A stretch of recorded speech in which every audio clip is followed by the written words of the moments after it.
ಓಂ ನಮಃ ಶಿವಾಯ. ಸ್ವಾಮಿ ಗುರುಗಚ್ಚು. ನನ್ನೆಲ್ಲ ಪ್ರೀತಿ ವೀಕ್ಷಕರಿಗೆ ಶಿವಂ ಕನ್ನಡ ಆಧ್ಯಾತ್ಮಿಕ ಚಾನೆಲ್ಗೆ ಸ್ವಾಗತ. ಆಚಾರ್ಯ ಚಾಣಕ್ಯರು ಹೇಳ್ತಾರೆ ತಮ್ಮ ಚಾಣಕ್ಯ ನೀತಿಯಲ್ಲಿ, ಈ ಆಹಾರಗಳನ್ನು ನಾವು ಏನಾದರೂ ಸೇವಿಸಿದರೆ ದೇಹದ ಶಕ್ತಿ 10 ಪಟ್ಟು ಹೆಚ್ಚಾಗುತ್ತೆ. ಯಾವ ಆಹಾರ ಸೇವಿಸಿದರೆ ದೇಹದ ಶಕ್ತಿ 10 ಪಟ್ಟು ಹೆಚ್ಚಾಗುವಂಥದ್ದು, ಅದ್ರ ಬಗ್ಗೆ ಮಾಹಿತಿ ಕೊಡ್ತೀನಿ. ಅದಕ್ಕೆ ಮುಂಚೆ ನನ್ನ ಚಾನಲ್ ತುಂಬ ಮಂದಿ ನೋಡ್ತೀರಿ, ಸಬ್ಸ್ಕ್ರೈಬ್ ಮಾಡೋದನ್ನು ಮರೀತೀರಿ. ಸಬ್ಸ್ಕ್ರಿಪ್ಷನ್ಸ್ ಫುಲ್ಲಿ ಫ್ರೀ ಆಗಿರುತ್ತೆ, ಏನು ದುಡ್ಡು ಗಿಡ್ಡು ಹೋಗೋದಿಲ್ಲ. ಆದಷ್ಟು ಲೈಕ್ ಮಾಡೋದನ್ನು, ಆದಷ್ಟು ಶೇರ್ ಮಾಡೋದನ್ನು ಮರಿಬೇಡಿ. ಹಾಗೆಯೇ ನಿಮ್ಮ ಏನು ವೈಯಕ್ತಿಕ ಸಮಸ್ಯೆ ಇದು ಮುಕ್ತವಾಗಿ ಕಮೆಂಟ್ ಬಾಕ್ಸಲ್ಲಿ ಕಮೆಂಟ್ ಹಾಕಿ ರಾಶಿ ನಕ್ಷತ್ರವನ್ನು ತಿಳಿಸಿ. ಗೊತ್ತಿಲ್ಲ ಅಂದರೆ ರಾಶಿ ನಕ್ಷತ್ರ, ಡೇಟ್ ಆಫ್ ಬರ್ತನ್ನು ನಮೂದಿಸಿ. ಖಂಡಿತವಾಗ್ಲೂ ರಾಶಿ ನಕ್ಷತ್ರವನ್ನು ನಾನೇ ಗುರುತಿಸಿ ಅದಕ್ಕೆ ತಕ್ಕ ಸೂಕ್ತ ಸುಲಭ ಪರಿಹಾರವನ್ನು ನಾನು ಅಲ್ಲೇ ಸೂಚಿಸ್ತೇನೆ. ಸಬ್ಸ್ಕ್ರೈಬ್ ಅಂತ ಹೋಗುವಾಗ ಸೈಡಲ್ಲಿ ಬೆಲ್ ಐಕಾನ್ ಇರುತ್ತೆ, ಅದನ್ನು ಪ್ರೆಸ್ ಮಾಡಿದ್ರೆ ಆಲ್ ಅಂತ ಬರುತ್ತೆ, ಅದನ್ನು ಪ್ರೆಸ್ ಮಾಡೋದನ್ನು ಮರಿಬೇಡಿ.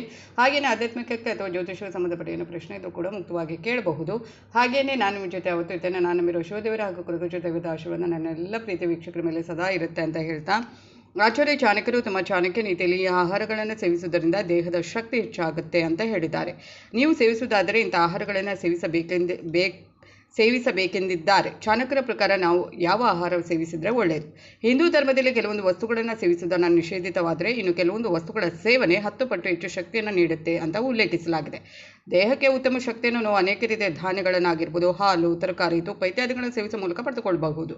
ಆಚಾರ್ಯ ಚಾಣಕ್ಯರು ತಮ್ಮ ನೀತಿಯೊಂದರಲ್ಲಿ ನಿರ್ದಿಷ್ಟ ಆಹಾರ ಪದಾರ್ಥದಲ್ಲಿ ಎಷ್ಟು ಶಕ್ತಿ ಇದೆ ಮತ್ತು ಆ ವಸ್ತುವನ್ನು ಸೇವಿಸುವುದರಿಂದ ದೇಹಕ್ಕೆ ಏನು ಪ್ರಯೋಜನ ಅಂತಲೂ ಹೇಳಿದ್ದಾರೆ ಅವರ ಚಾಣಕ್ಯ ನೀತಿಯಲ್ಲಿ.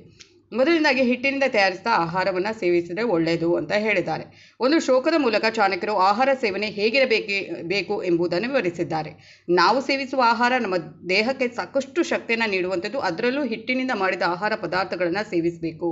ಹಿಟ್ಟಿನಿಂದ ಮಾಡಿದ ರೊಟ್ಟಿ ಜೀರ್ಣಿಸಿಕೊಳ್ಳಲು ನಮ್ಮ ಜೀರ್ಣಾಂಗ ವ್ಯವಸ್ಥೆ ಹೆಚ್ಚು ಅನುಕೂಲಕರ.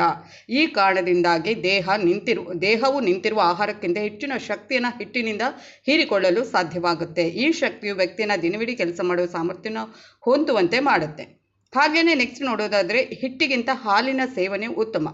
ಚಾಣಕ್ಯ ನೀತಿಯ ಪ್ರಕಾರ ಹಾಲು ಧಾನ್ಯದ ಹಿಟ್ಟಿಗಿಂತ 10 ಪಟ್ಟು ಹೆಚ್ಚು ಶಕ್ತಿಯನ್ನು ನೀಡುತ್ತೆ. ಎಮ್ಮೆಯ ಹಾಲಿಗಿಂತ ಹಸುವಿನ ಹಾಲು ಹೆಚ್ಚು ಪೌಷ್ಟಿಕ ಶಕ್ತಿಯನ್ನು ನೀಡುವಂಥದ್ದು. ಪ್ರತಿನಿತ್ಯವೂ ನಾವು ಕೇವಲ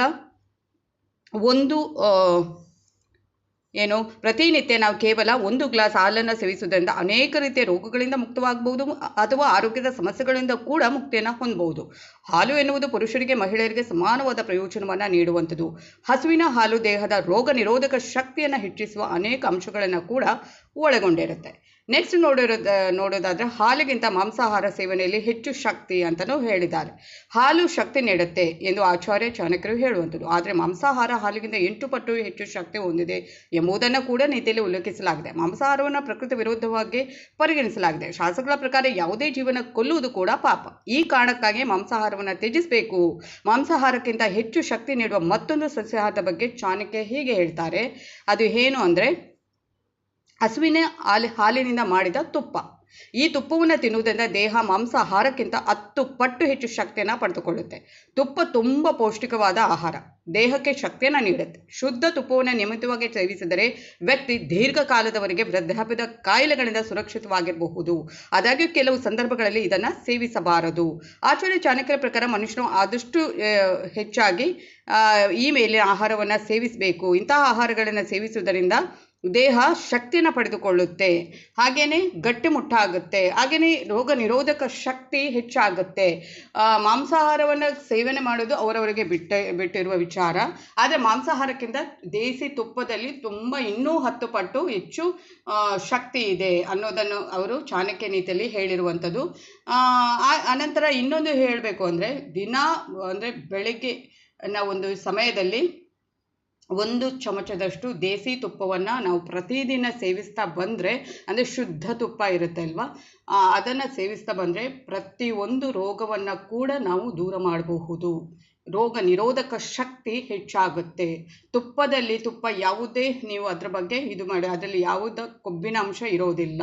ತುಪ್ಪ ನಾವು ತಿಂದರೆ ತುಂಬಾ ಒಳ್ಳೆಯದು. ಕೆಲವರಿಗೆ ಗೊತ್ತಿರೋದಿಲ್ಲ, ತುಪ್ಪ ತಿಂದರೆ ದಪ್ಪಗಾಗ್ತೇವೆ, ಹಾಗಾಗ್ತೇವೆ. ಈಗ ತುಪ್ಪದಲ್ಲಿರುವಷ್ಟು ಶಕ್ತಿ ಇದೆ ಅಲ್ವಾ, ಬೇರೆ ಯಾವುದರಲ್ಲೂ ಇರೋದಿಲ್ಲ. ಅಷ್ಟು ಒಳ್ಳೆಯ ದೇಹಕ್ಕೆ ಬೇಕಾದಂಥ ಏನಿರುತ್ತೆ, ಬ್ಯಾಡ್ ಕೊಲೆಸ್ಟ್ರಾಲ್ ಏನಿರುತ್ತೆ ಅದನ್ನು ತೆಗೆಯುವಂಥ ಶಕ್ತಿ ತುಪ್ಪದಲ್ಲಿ ಇರುವಂಥದ್ದು. ಆದಷ್ಟು ದಿನಕ್ಕೆ 1 ಸ್ಪೂನಷ್ಟಾದರೂ ತುಪ್ಪವನ್ನು ಸೇವಿಸಿ ಆರೋಗ್ಯವನ್ನು ಕಾಪಾಡಿಕೊಳ್ಳಿ. ಮತ್ತು ರೋಗ ನಿರೋಧಕ ಶಕ್ತಿಯನ್ನು ಕೂಡ ಇಮ್ಯುನಿಟಿ ಪವರ್ ಏನಿರುತ್ತೆ ಅದನ್ನು ಹೆಚ್ಚಿಸುತ್ತೆ. ಇದು ಇವತ್ತಿನ ವಿಡಿಯೋ ಆಗಿರುತ್ತೆ. ಮುಂದಿನ ವಿಡಿಯೋದಲ್ಲಿ ಮತ್ತೆ ಭೇಟಿ ಆಗ್ತೀನಿ. ಅಲ್ಲಿವರೆಗೆ ನನ್ನ ಎಲ್ಲ ಪ್ರೀತಿ ವೀಕ್ಷಕರಿಗೆ ಧನ್ಯವಾದಗಳು.